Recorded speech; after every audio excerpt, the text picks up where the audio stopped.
Behemoth is a B&M hypercoaster located in Canada's Wonderland. This coaster was actually my first hypercoaster unless you include Goliath at Laurent as a hypercoaster, which despite it being an amazing ride, I considered it a mega coaster because the roller coaster only reaches a height of 175 feet tall, where Behemoth reaches a height of 230 feet tall. Behemoth also runs at a speed of 77 miles per hour. Funny enough, it is the exact same speed of the second hyper, which was Superman the ride at Six Flags New England. I know most people probably don't care about that, but that's something I find cool. I like to start my videos off with cons because I like to leave videos off with a positive note. But most cons I hear about Behemoth I didn't really notice, but I wanted to address at least. The first con that I heard was that Behemoth has a rattle, and I didn't really notice it. At most, I felt a shuffle on the first valley, but that was about it, and it was about as painless. It didn't take away from the ride at all, and if anything, it gave the drop more of a bite, which I thought was incredibly fun. The second con that I've heard is that it has a generic layout. I agree that it has a generic layout,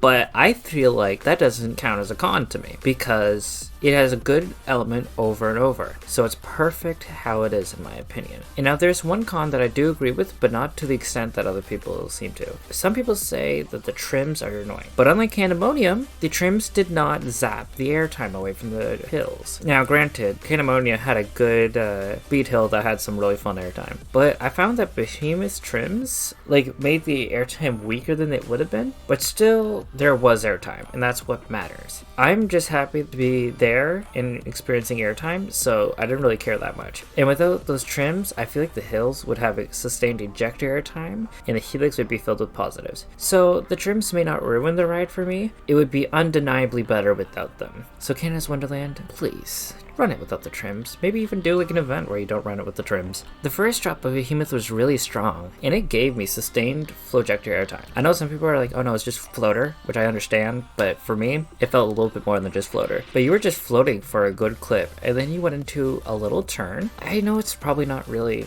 much of a turn, it's more of a directional change, but let's be honest, it doesn't really matter. I just don't know a better term. If you know a better term, tell me. You went through that little turn that I talked about, and right back up. And what happens to feel like 1 second? And since this was the fastest coaster I've been on at that point, it was wild going through all of that so fast.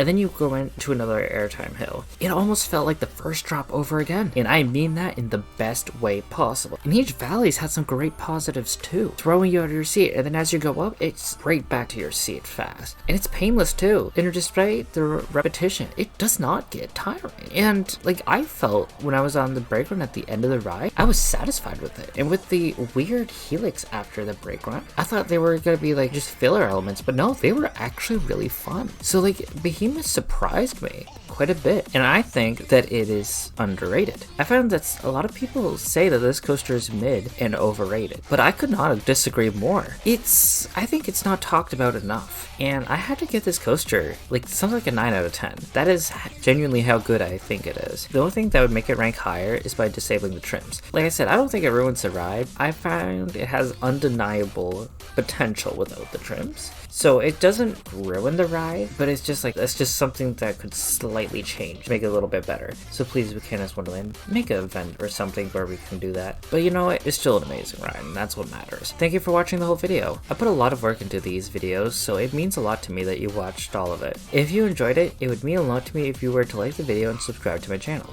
Thank you, and have a great day.